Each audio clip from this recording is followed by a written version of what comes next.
تبسم ضربه اسبان می‌لرزد.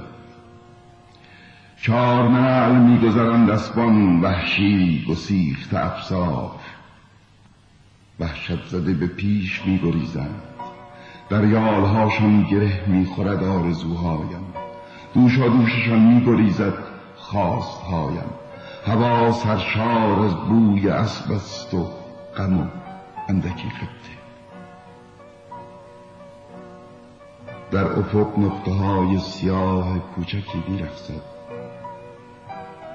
و زمینی که در آن ایستاده‌ام دیگر بار آرام یافته است.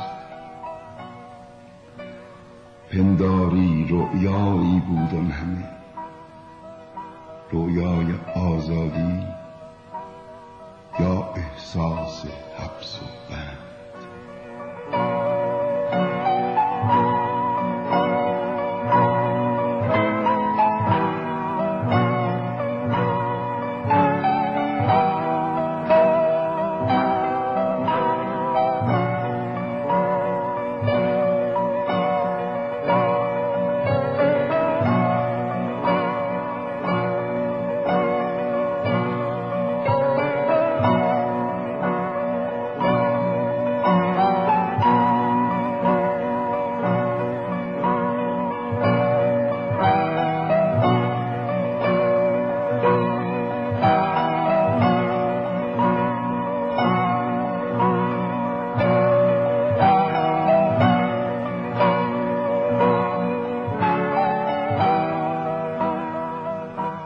در سکوت با یکدیگر پیوند داشتن، همدلی صادقانه، وفاداری ریشه دار.